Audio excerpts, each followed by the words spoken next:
Siemens devices are well known for being reliable and having a long life. But in the event that they do get damaged, or if they malfunction, then they will need to be replaced. In the previous video, I showed you how to back up your devices, and in this video, I'll show you how to replace them and restore them back to their working condition. In this first example, you'll see that I pulled the plug on my 1516F PLC, and all the devices on my network are faulted as a result. And when I look on my HMI, I see I have this error that says I/O device failure, and when I click on that, it says PLC 1. Also, when I exit out here, you'll see that all my values are just a series of pound symbols, and this is an indication that it lost connection to the PLC. In order to remove the existing 1500, first you'll need to ensure that all power is disconnected. Next, you'll want to lift open the display and then remove the 24 volt power input cable. Also remove all of your network interfaces. Down here at the bottom are the two screws that will hold the 1500 to the rail. With the screws completely loosened, you can tilt the 1500 up and then lift it up to completely remove it from the rail. In order to replace the device, we first need to do a firmware check, and you can do this check at your office. With the device in hand, go ahead and lift open the display, and with the power turned off, install the 24 volt cable ribbon. Next, you'll want to install an Ethernet cord directly into the PLC, then make sure the other end goes directly to your computer. At this point, you may power on the new PLC. After the PLC is powered up, you'll want to check in the bottom right hand corner of the display the firmware version and the part number, and make sure it matches what's in your project. If your CPU does not have a display, then we'll need to check this via TIA portal. For this next step, you do not need to have the project open, but I would recommend it so you can compare firmware versions. To check the firmware version on your replacement CPU, come to this folder that says Online Access, and then find your network card. Then click Update Accessible Devices. So long as you're only plugged into the one PLC, you will see just that one device. Here it's important that you make sure that your computer's IP address matches this subnet. To see how to do that, refer to the video entitled Going Online. So long as your IP address subnet matches, you can drill down on this folder here by clicking on the arrow, and then clicking on Online and Diagnostics. In the Online and Diagnostics window, it will tell you what is the type of the PLC, what's the part number, and what's the firmware version.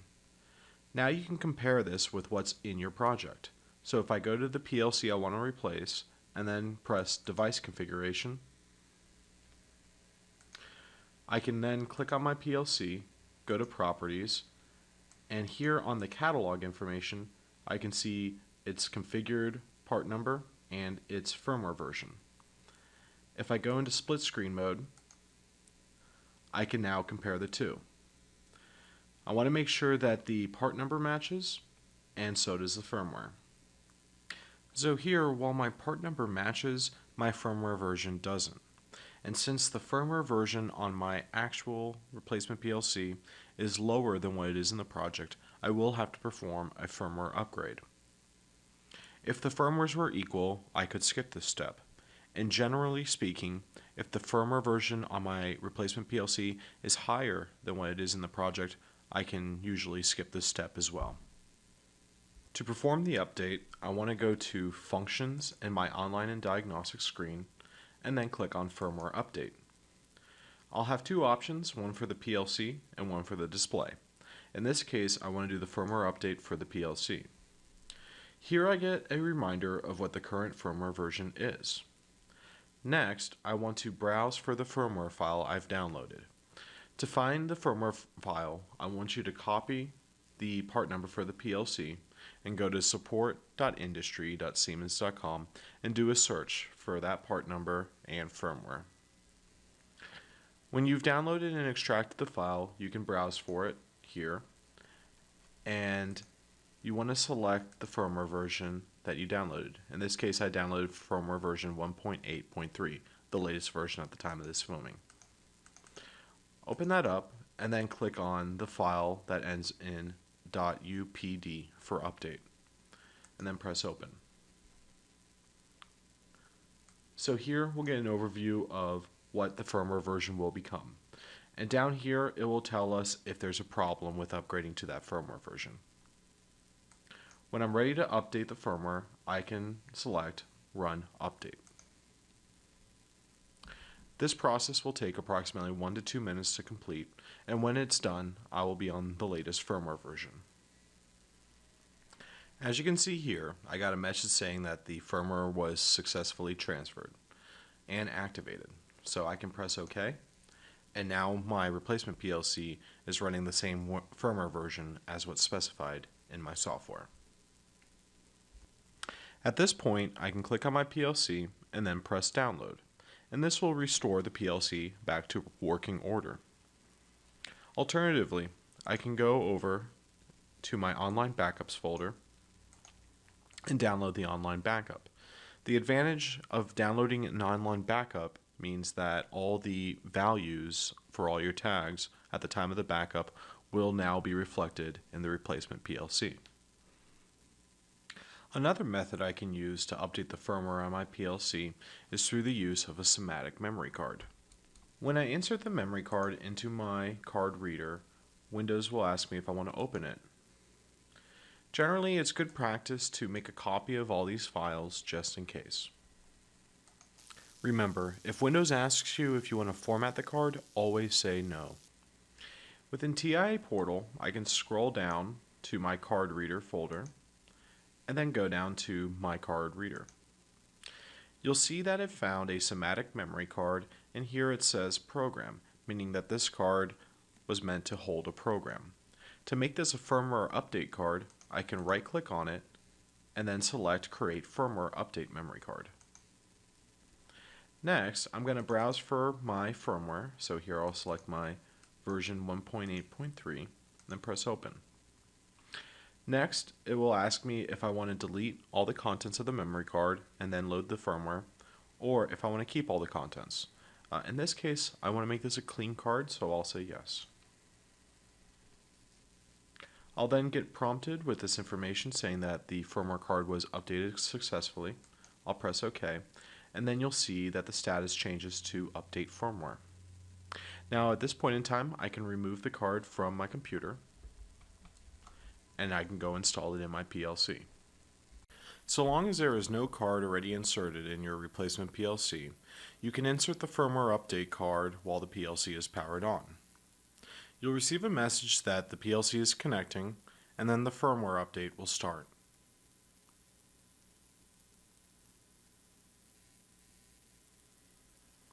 When the firmware update concludes, you can remove the firmware update card, and now you can remove the card from your PLC that you're replacing and power off your replacement PLC. Insert the program card into the replacement PLC and then power it back on. At this point, you can connect your Ethernet cable back into your machine, and then when you're ready, move the PLC into run mode. You can now acknowledge your faults if you have any, and now you can see that the PLC is restored and the application is back in working condition. In this next part, we're going to focus on replacing and restoring our comfort panels. To begin, make sure all power is disconnected, and then remove the 24-volt power cable as well as any network cables. Next, locate the clamps positioned around the panel. Loosen up the screws and then push the clamp away from you and then away from the panel. Repeat this procedure for all the remaining clamps. Once all the clamps are removed, at the front of the panel, you may need to use a screwdriver at the back of the bezel and apply a gentle pressure, and then the comfort panel should slide right out. If you haven't done so already, remove the system backup card from the back of the comfort panel. With the replacement comfort panel in hand, locate the 24-volt port located at the bottom side of the comfort panel. With the power disconnected, insert your 24-volt cables. Next, power on the comfort panel. You will first see a splash screen loaded telling you that this is a SIMATIC HMI, and then it will launch into Windows CE. At this point, you can go to the back of the comfort panel and insert your backup card into the system slot. On the front of the comfort panel, it will inform you that it will restore the comfort panel based on the backup file you inserted.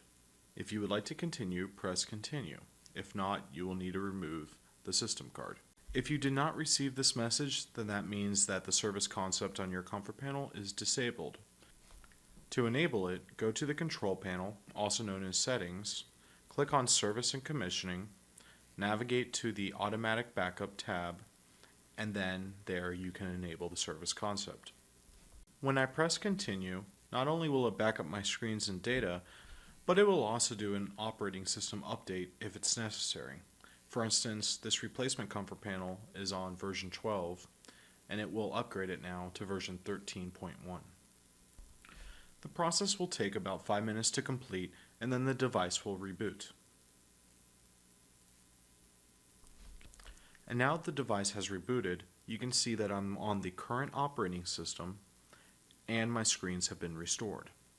At this point, you can plug your comfort panel back into your machine.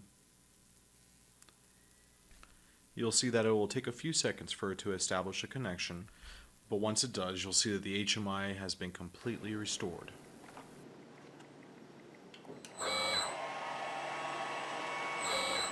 If your HMI was not backed up using the SIMATIC HMI memory card, then you can simply go to your project and download this to your new HMI, and this will also perform an OS update if needed. Alternatively, you can right-click on your HMI, go to HMI Device Maintenance, and do a restore, and this procedure can be found in the previous video.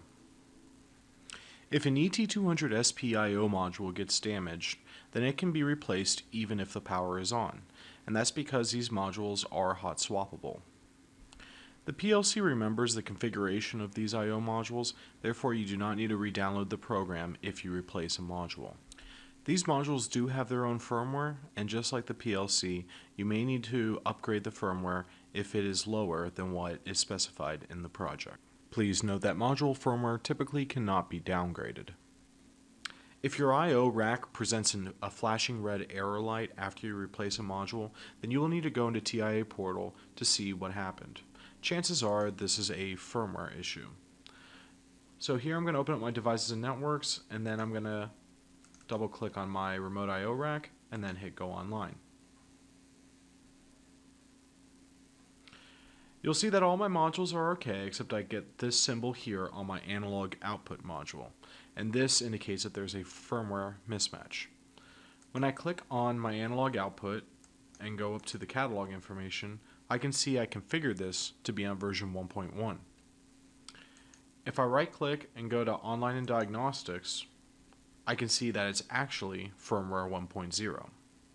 So to fix this problem and upgrade the firmware, it works the same way as it does with the PLC. I'll go to Functions and then Firmware Update. Next, I'll browse for the file.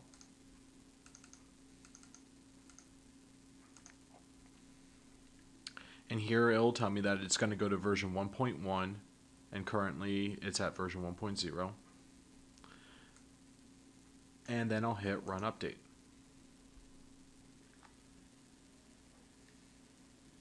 When the firmware update completes, you'll see that my errors go away and my firmware is now on the latest version. If I would like to replace the terminal from my ET200SPIO rack, I need to have the power off. So to remove this terminal, I'll depress on the button above it and I can slide out that section. Next, I'll do the same thing to the module to the right of it. Finally, I'll press on the tab for the module I want to remove, and then tilt and lift up. When I replace it, I'll tilt it and push it back down, and then I can slide the whole rack back together until everything clicks. And now we're just about done with this video, but before I end it, I definitely want to call your attention to this website. It's support.industry.siemens.com. It's here where I can find the manuals, firmware downloads, application examples, and frequently asked questions for all of the Siemens products and software. This is also where I could submit tickets for Siemens technical support, and as well as ask other users questions about the products I'm working on. And so with that, I want to thank you for watching this video series on TIA Portal. I hope it's allowed you to become more familiar with the product and the Siemens platform in general. If you're in the need for technical support, please visit this website or contact us at 1-800-333-7421. Once again, thank you for watching.